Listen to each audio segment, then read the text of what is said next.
Hi friends, this is Pon Lakshmi from It's Time for TNPSC. So ரொம்ப நாள் கழிச்சு ஒரு வீடியோ கொடுக்குறேன். ஸோ நிறைய பேர் என்கிட்ட கேட்டிருந்தீங்க, நோட்ஸ் எடுக்கணுமா? நோட்ஸ் எடுத்தால் டைம் வேஸ்ட் ஆகிட்டே இருக்கே. ஸோ எனக்கு ஷார்ட் டைமில் எக்ஸாம் இருக்குது, லாங் டைமில் நம்ம எக்ஸாம் அட்டன் பண்ண போகிறதா இருந்தால் நோட்ஸ் எடுக்கலாமா, இல்லை இப்போவே எடுக்கலாமா, எப்படி எடுக்கணும், அந்த மாதிரி நிறைய நிறைய நிறைய கொஸ்டின்ஸ் நிறைய பேர் கேட்டிருந்தீங்க. ஸோ உங்களுக்கான ஒரு வீடியோ தான் இது. ஸோ இப்போ நீங்கள் குரூப் 1க்கு ப்ரிப்பேர் பண்ணிகிட்ருக்கீங்க அப்படின்னா தயவு செஞ்சு நோட்ஸ் எடுக்கவே எடுக்காதீங்க. ஸோ இன்னும் ஒரு 2 வீக்ஸ் தான் உங்களுக்கு டைம் இருக்குது. ஸோ முடிஞ்ச வரைக்கும் என்ன பண்ணுங்கள் அப்படின்னா, ஓவராலாக படிச்சிருங்க. படிச்சுட்டு எது எது ரொம்ப மறக்குது, சில இயர்ஸ் இந்த மாதிரி இது மட்டும் ஒரு தனி நோட் பேட் மாதிரி போட்டு நோட்ஸ் எடுத்து வச்சுக்கோங்க. ஓகேவா? ஸோ நான் இப்போ சொல்ல போகிறது குரூப் 2, குரூப் 4, குரூப் 3 இதெல்லாம் கான்சென்ட்ரேட் பண்ணியிருக்கவங்களுக்கும். ஸோ ஃப்ரெஷர்ஸ் இப்போ தான் நீங்கள் வந்து டிஎன்பிஎஸ்சி அந்த ஒரு ஏரியாக்குள்ளேயே நீங்கள் உள்ள வந்திருக்கீங்க அப்படின்னா, ஸோ நீங்கள் இந்த வீடியோ பார்க்கலாம். ஓகே. ஸோ ஃபர்ஸ்ட் நோட்ஸ் எப்படி எடுக்கிறது, நோட்ஸ் ஏன் எடுக்கணும், இந்த மாதிரி கொஸ்டின்ஸ்க்குலாம் நான் பதில் சொல்கிறேன். இப்போ நீங்கள் வந்து நார்மலாக நம்ம சின்ன வயசுலேருந்தே படிச்சிருப்போம். ஏதாவது ஒரு இதை படித்து ஒப்பிக்கிறதுக்கும் அதை ஒருக்கு எழுதி பார்க்குறதுக்கும் நமக்கு ரொம்ப நிறையாவே டிஃப்ரென்ஸ் இருக்கும். ஸோ நார்மலாக இப்போ ஒரு ஃபர்ஸ்ட் சைக்கிள் டெஸ்ட்டுக்கு நம்ம ஒரு கொஷினை வந்து படித்து எழுதி பார்க்குறோம் அப்படின்னா அது ஆனுவல் எக்ஸாம் வரைக்கும் நமக்கு ஞாபகம் இருக்கும். ஸோ அந்த மாதிரி தான் இங்கேயும். இப்போ வந்து நார்மலாக நீங்கள் வந்து இப்போ எழுதும்போது ஃபார் எக்ஸாம்பிள் நீங்கள் இப்போ ஒரு வார்த்தை சொல்கிறீங்க அப்படின்னா அந்த ஒரு செகண்டில் முடிஞ்சிடும். இதை நீங்கள் எழுதும்போது அது நீங்கள் 3 to 4 டைம்ஸ் சொல்கிற அளவுக்கு உங்களுக்கு வந்து மைண்டில் வந்து அது ரிஜிஸ்டர் ஆகிட்டே இருக்கும். அதுதான். அது மட்டும் இல்லாமல் வந்து நீங்கள் வந்து நார்மலாக புக்ஸ் ரீட் பண்ணி படிக்கிறதுக்கும் ஒரு வீடியோ கிளாஸோ அதை விட முக்கியமாக ஆடியோ கிளாஸ் அட்டென்ட் பண்ணும்போது உங்களோட ஃபுல் கான்சன்ட்ரேஷன் வந்து அதுலேயே இருக்கும். ஓகேவா? ஸோ அதனால உங்களுக்கு வந்து ரொம்ப ரொம்ப ஈஸியாகவே எல்லாமே ரிஜிஸ்டர் ஆயிரும். ஸோ எதுவும் அவ்வளோவா மறந்து போகாது. அதுக்காக தான் நம்ம வந்து மோஸ்ட்லி ஆடியோ கிளாஸாக வந்து ப்ரொவைட் பண்ணுறது. ஓகேவா? ஸோ இப்போ நோட்ஸ் வந்து எப்படி எடுக்கலாம் அப்படின்னு சொல்லிட்டு பார்த்தீங்க அப்படின்னா, இப்போ நார்மலாக நீங்கள் வந்து ஒரு டாபிக் எடுக்கிறீங்க. இப்போ இந்தியன் நேஷனல் மூவ்மெண்ட்லேயே வந்து ஒரு டாபிக் எடுக்கிறீங்க அப்படின்னா, இப்போ ஃபார் எக்ஸாம்பிள் பார்த்தீங்க அப்படின்னா, இப்போ 10th வால்யூம் 2ல் ஒரு 5 லெசன்ஸ் இருக்குது. ஓகேவா? ஸோ அதில் வந்து ஃபர்ஸ்ட் லெசன் எடுக்கிறீங்க. அந்த ஒரு ஃபர்ஸ்ட் லெசனில் ஒரு 5 to 6 டாபிக்ஸ் இருக்குது, சப்ஹெட்டிங்ஸ் இருக்குது அப்படின்னா நீங்கள் என்ன பண்ணுங்கள், ஃபர்ஸ்ட் வந்து அந்த 5 சப்ஹெட்டிங்ஸ், அதாவது அந்த first lesson full and full ஒருக்க ரீட் விட்டுருங்க. ஓகேவா? ஸோ அந்த ஃபுல் லெசனையும் ஒருக்க ரீட் பண்ணிடணும். ரீட் பண்ணிவிட்டு அண்ட் தென் நெக்ஸ்ட் அகைன் ஒருக்க நீங்கள் ரீட் பண்ணுறீங்க. ஃபர்ஸ்ட் ரீட் பண்ண போது எந்த ஒரு அண்டர்லைனோ எதுவுமே பண்ணக்கூடாது. ஜஸ்ட் ஒரு ரீட் பண்ணுறீங்க, ஒரு கதை வாசிக்கிற மாதிரி வாசிச்சு முடிக்கிறீங்க, அவ்வளோதான். அண்ட் தென் நெக்ஸ்ட் செகண்ட் என்ன பண்ணுறீங்க, செகண்ட் இன்னொருக்க வந்து ஒரு ஃபர்ஸ்ட் எல்லா டாபிக்ஸும் ரீட் பண்ணிங்களா, அதுக்கப்புறம் அதில் ஒரு ஃபர்ஸ்ட் டாபிக் மட்டும் எடுத்து ரீட் பண்ணணும்.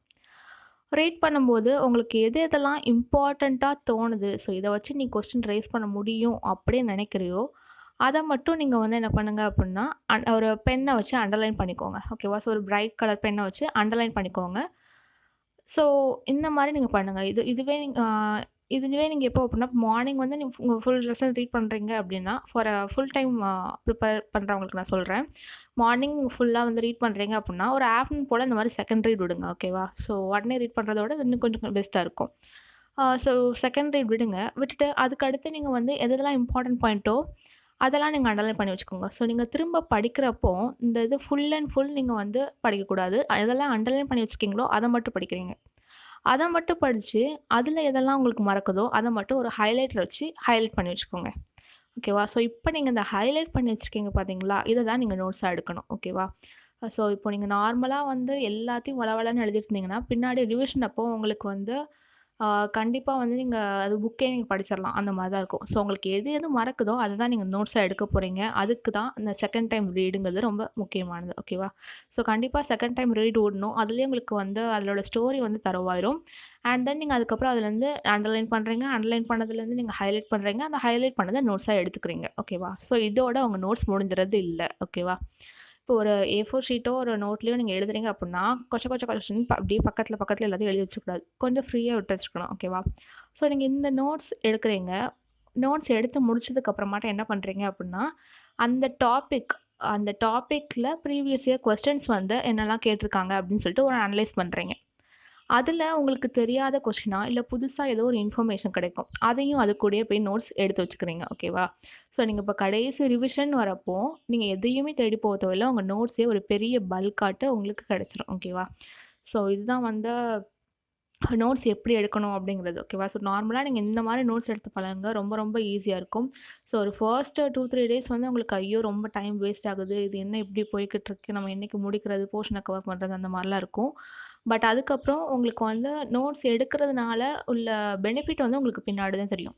நீங்க பின்னாடி ரிவிஷன் அப்போ புக்கா எடுத்து எடுத்து ரிவைஸ் பண்றதுக்கும், ஃபார் எக்ஸாம்பிள் எக்ஸாம் ஹாலுக்கு போயிட்டுருக்கீங்க. போறப்போ உங்களுக்கு ஏதாவது ஒரு சின்ன டேட்டா ரிவைஸ் பண்ணா கூட உங்களுக்கு எல்லா புக்கையும் கொண்டு போக முடியாது. ஸோ இந்த மாரி டைம்ல உங்களுக்கு நோட்ஸ் தான் ரொம்ப ரொம்ப ரொம்ப பெனிஃபிஷியலா இருக்கும். ஓகேவா? ஸோ அந்த மாரி பண்ணிக்கோங்க. ஓகே. அண்ட் தென் நெறைய பேர் வந்து சுரேஷ் A3 மெட்டீரியல் வந்து எப்படி படிக்கிறதுன்னு கேட்டிருந்தீங்க. ஸோ அதுக்கான வீடியோ நான் நெக்ஸ்ட் ப்ரொவைட் பண்றேன். பிகாஸ் அது கொஞ்சம் பெரிய பல்கா உள்ள புக்கு.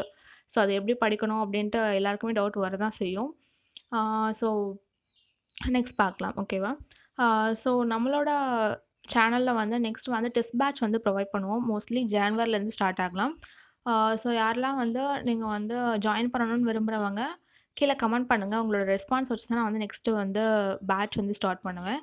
அண்ட் தென் நெக்ஸ்ட்டு நம்மளோட WhatsApp group link and Telegram link வந்து கீழ ப்ரொவைட் பண்றேன். ஜாயின் பண்ணிக்கோங்க. ஓகே. Thank you.